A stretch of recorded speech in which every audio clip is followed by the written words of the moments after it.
അറിഞ്ഞൊരാൾ വിളിക്കരുത് ഇത് എൻ്റെ കൃത്യമടക്കുന്നൊക്കെ അങ്ങനെ നല്ല അഭിപ്രായം കൂട്ടുമ്പോൾ പുത്തമരയിൽ മമ്മതാക്കാന്ന് അറിയും. ഞങ്ങളെ അടുത്ത വരയിൽ പുത്തമരാന്ന് അറിയും. ആ മമ്മതാക്ക വരും. വേറല്ല അത് പറക്കോറല്ല പുത്തമര. അങ്ങനെ ആ മമ്മതാക്ക വന്നാല് മൂപ്പര് എന്തോ ഒരു കുഞ്ഞിപ്പാക്കല്ലേ അങ്ങനെ മൂപ്പര് വന്നാലും എന്തോ ഒരു മട്ടത്തിൽ അലങ്ങാനിട്ട് വർത്താനം പറഞ്ഞ് കുറിച്ചൊക്കെ നല്ല മട്ടത്തിൽ കുറെ ഇരിക്കൂട്ടാ. അങ്ങനെ ചോറ് കഴിക്കും. ചിലപ്പം ചോറ് കഴിക്കും. മമ്മതാക്ക ചോറ് കഴിക്കാൻ നിൽക്കൂല. അങ്ങനെ വർത്താനം പറഞ്ഞ് ഞാൻ നാളെ നമുക്ക് കാണാന്നൊക്കെ പറഞ്ഞു പോകും. അങ്ങനെ ഇങ്ങനെ കയറുമ്പോൾ ചിലപ്പോൾ ഒരു ആലോചന അമ്മാന്ന് പറയും. അങ്ങനെ ഉള്ളതിന് അങ്ങനെ വന്നപ്പോൾ ഇവിടെ പാർത്ത് അവർ രണ്ടാമത് നേരത്തിൽ പോയി ചെയ്ത് അങ്ങനെ പോയി. പിന്നെ അങ്ങനെ എന്നിട്ട് അന്ന് അവരെ പെര പോലെ പെരയും പൊളിക്കല പെര. ഇനി പെര കണ്ടിട്ട് അവന് മനസ്സ് നന്നായെങ്കിൽ ആച്ചിട്ട് സ്മൈലിനപ്പ ഓടിട്ട പെര ഉണ്ടാക്കിച്ച് പിന്നെ ഓടിട്ട പെര ഉണ്ടാക്കിച്ച്. അങ്ങനെ ആ പെര ഉണ്ടാക്കിച്ച് എന്നിട്ടും എന്ത് മാറുന്നു. അപ്പൊ കല്ലൊക്കെ മഞ്ചിയിൽ വരുന്നതാണ് ഇവിടെ.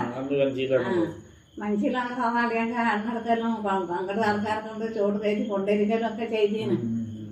അങ്ങനെ അയച്ച് പിന്നെ അതിന് കയറി തന്നെ അങ്ങനെ സോക്കട് ഇങ്ങനെ അത് കയറി തന്നെ അങ്ങനെ പിന്നെ അങ്ങനത്തെ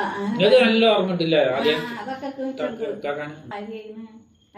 അലിയങ്ങാക്കെ എന്ത് മഠത്തിരുന്നിട്ട് ആൾക്കാർ താത്താനെ വിളിക്കാൻ വന്നിട്ട് പോണ കല്യാണം കഴിഞ്ഞിട്ട് അതിൻ്റെ ഇടയിൽ തന്നെ പോയി വിളിക്കാൻ വരും. അപ്പം വിളിക്കാൻ വന്നാല് പോകും. ഈ അടുത്തുള്ള പെണ്ണുങ്ങളൊക്കെ എൻ്റെ അടുത്ത് വരും. അപ്പം പറയാ നായി മാനം മുറിച്ച മാതിരി ഇങ്ങനെ വക്കാറുണ്ട് പെൺകുട്ടികൾ എന്നൊക്കെ പറയാലോ. നായും മാനം മുറിച്ച മാതിരി താത്തി അല്ലെങ്കിൽ നീളം തട്ടി അതൊക്കെ എല്ലാം കൊണ്ടും എല്ലാം പിരാക്ക്. അപ്പൊ അടുത്ത വേറെ പേർക്കാർ അവരോട് ചെന്ന് ഇരിക്കുമ്പോ അവര് കേൾക്കുന്നത് പിന്നെ തെറ്റിയപ്പോ ഞങ്ങളോട് പറയാണേ അങ്ങനെ പറയാന്ന്. പിന്നെ എന്നിട്ട് പിന്നെ അതൊക്കെ കഴിഞ്ഞിട്ടാണ് മലയാളിക്ക് പോയത്. കല്യാണം കഴിഞ്ഞ ഉടനെ തന്നെയാണ് പോയി ഇതൊക്കെ പറയുന്നത്. എന്നിട്ട് പിന്നെ ഇങ്ങനെ വിജാതായി അൽത്താത്തി ഇവിടുത്തെ കാക്കിയും അവന് അസ്മായിലൊക്കെയും കുറെ ചികിത്സിച്ച് പിന്നെ മാറുന്നില്ല. അപ്പം താത്താൻ അങ്ങോട്ട് കൊണ്ടുവരാൻ പറഞ്ഞു. പേരേക്ക് കൊണ്ടുവന്നു തേങ്ങാടിയിൽ.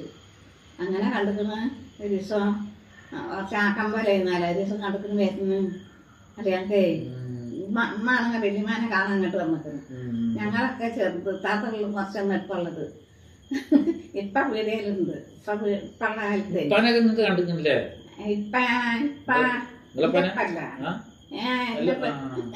എന്റെ കല്യാണം കഴിഞ്ഞതല്ല.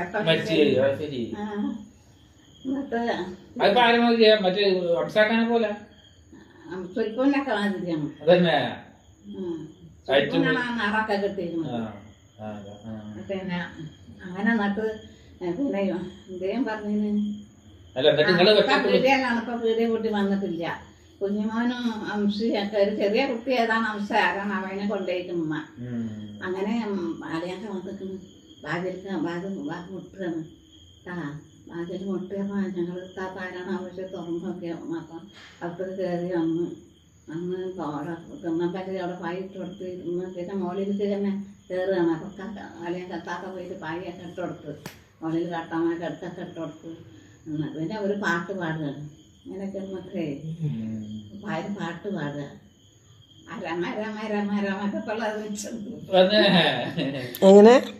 ഒരു സർവീസറിയുണ്ട്. ഇങ്ങനെ മണിക്കും ചെയ്യും. എൻ്റെ മരുമാന് രമ എന്നത് മാത്രമാണ് പറയല്. അത് ഇങ്ങനെ മണിക്കും. അങ്ങനെ പിന്നെ ഇപ്പം വന്നു തന്നോട് ഞങ്ങൾ പറഞ്ഞു ചോറ് കൂട്ടാനും എന്താണ് പിന്നെ അവിടെ ഉള്ളതൊക്കെ ഉണ്ടാക്കി ഇവിടെ ഒക്കെ ഉണ്ടായിന്നൊക്കെ പൊരിച്ചിട്ടുണ്ടാക്കുക. അങ്ങനെ ഞാൻ കണ്ട് വന്നിട്ടെന്ന് പറഞ്ഞപ്പോൾ കാക്ക വേഗം പോയി മോളിലേക്ക്. കാക്ക വന്നാൽ അവർ കുളിക്കലും നനക്കലും ഒക്കെയാണ്. ഇങ്ങനെ പെയ്യണം മഴയാണെങ്കിലും കുളിക്കും. അങ്ങനെ ഇപ്പം മോളിൽ കണ്ടുപോയി. പോയപ്പോൾ പൈക്ക് എന്നൊക്കെ പറഞ്ഞ് പിന്നെ കാക്കാനെ ഇപ്പുറത്തെ നമ്മളെ കാക്കാനെ കൊണ്ട് കുറ്റം പറയാം. ഇസ്മായിൽ ചെപ്പാനെ കൊണ്ട് കുറ്റം പറയാം. ഓരോരോ കുറ്റം പറയല് ഓരോരോ വർത്താനം പറയാം. പിന്നെ എന്നിട്ട് അത് ഓടുന്നാണ് അവൻ ചികിത്സ സ്ഥലത്തുനിന്ന് വന്നതാണല്ലോ മുറിയില്ല. എന്നിട്ട് അവിടുന്ന് താത്താൻ്റെ തിരിഞ്ഞ് വന്നിട്ടുണ്ട്. എന്നിട്ട് അങ്ങനെ പിന്നെ അപ്പം അവർ അറിയില്ല അവിടേക്ക് വന്നത്. ആരും അറിയില്ല. നേരം കൊടുക്കുമ്പോൾ തിരഞ്ഞായിരുന്നു ആൾക്കാരെ അവിടുന്ന് കളിയാങ്കാരൻ തിരഞ്ഞായിരുന്നു. സുബൈ കുളത്തിൽ നിന്ന് രാവിലെ എണീച്ചിട്ട് വെള്ളർപ്പിച്ചിട്ട് മോളിൽ കയറുകയാണല്ലോ. അത് മോളിലാണ് എല്ലാം. ഉച്ചക്ക് തിന്നലും പൊളിക്കലും മോളിൽ, നിസ്കാരം ഒന്നേലിയൊക്കെ മോളിലാണ്. അപ്പൊ താത്താക്ക് പള്ളിയിലും ഉണ്ടായിരുന്നു. മുസ്തഫ വീരൻ ചേർക്കനെ പള്ളിയിലുണ്ട്. അപ്പൊ ഇവിടുന്ന് അപ്പൊ താത്ത പക വെള്ളം കൊടുക്കാൻ ഒരു പറ്റുന്നില്ല. അപ്പൊ മോളി കിണ്ടി എന്നൊക്കെ മൂളി ഉണ്ടല്ലോ, കിണ്ടി അതിൽ വെള്ളമാക്കിയിട്ട് താത്ത കൈമേൽ പെരയിലേക്ക് വന്ന് പുറത്തു നിന്ന് കൊടുക്കാതെ എന്നിട്ട് താത്ത ഇങ്ങനെ കൈമേൽ വലിച്ചു കൊടുത്ത് പൗത് കൊടുത്ത് എല്ലാം കഴിഞ്ഞ് പിന്നെ മുകളിലേക്ക് കയറുകയാണ്. അപ്പം താത്ത ഇനി എന്താണ് അവിടെ തലകരുതില്ലാന്ന് പറഞ്ഞ് താത്തി കിട്ടിയത് പിടിച്ച് അത് അവിടെ നിന്നൊക്കെ വിൽക്കുകയാണ്. താത്തി ഉണ്ടാവില്ല എന്താ അങ്ങനെ മുകളിൽ കയറി നിസ്കാരമൊക്കെ പായത് അയലുമേലിടും. അവിടെ കട്ടിലും അവിടെ മുറിയിലെ കയറ് 2 കയറ് കെട്ടിയത് അയലുമേലിടും. അത് ഇങ്ങനെ എടുക്കുകയാണല്ലോ. അപ്പം അത് കൊടുത്ത് അപ്പം താത്ത നേരെ ഇട്ട് കൊടുത്ത് അപ്പം തിന്മാനെ വിളിച്ച് താത്ത ഉമ്മ ചെന്ന് നിസ്കാരമൊക്കെ പായിട്ട് നിസ്കരിക്കുമ്പോൾ അതും ഇതൊക്കെ ഒരു ഇത് കിട്ടുന്നില്ല. ആ നിസ്കാരത്തിൽ ഒരു വികാനൊക്കെ പോകുക ഒരു ഇതില്ല. അപ്പം അമ്മ ചോദിച്ചു ഞങ്ങളെ തൊടട്ടെ ആന്ന് പറഞ്ഞ് സമ്മതം തൊട്ടതല്ല. അങ്ങനെ തൊട്ട് പിന്നെ അങ്ങനെയൊക്കെ അവൻ നിസ്കരിച്ച് പിന്നെ അവരെ കട്ടുമൊക്കെ എടുത്ത് അല്ലാഹു അക്ബർന്ന് പറഞ്ഞ് അങ്ങനെ എന്ത് ഞാൻ പറഞ്ഞു. ഞാനും ചെറിയ താത്ത ഇവിടാണ്. ഞാൻ അവിടുത്തെ ചെറിയ താത്ത കുറുകാട്ടിക്കാട്ടിലുണ്ട്. അപ്പൊ ഞങ്ങളോട് വന്നിട്ട് പറഞ്ഞ് അവിടെ ചക്കരക്കാർ സാധുക്കാൻ അവിടുത്തെ മുപ്പത്തിയേറെ മാപ്പിള വന്നിട്ട് പറഞ്ഞു. ചക്കരക്കാരത്തിന്റെ കൗച്ചുണ്ടാന്നൊക്കെ പറഞ്ഞു. അപ്പൊ അവരെ മാപ്പിള വന്നിട്ട് പറഞ്ഞ് ഇപ്പൊക്കെ എന്താണ് അവര് ശ്വാസം മുട്ടല് നിങ്ങളോടൊന്നും ചെല്ലാൻ പറഞ്ഞു. അപ്പൊ ചെറിയ താത്ത തൊട്ട് ചെല്ലായോ പഠിച്ചോനെ അത്ര കിടന്നിട്ട് കിണറ്റിൽ അത് എഴുതിയിട്ട്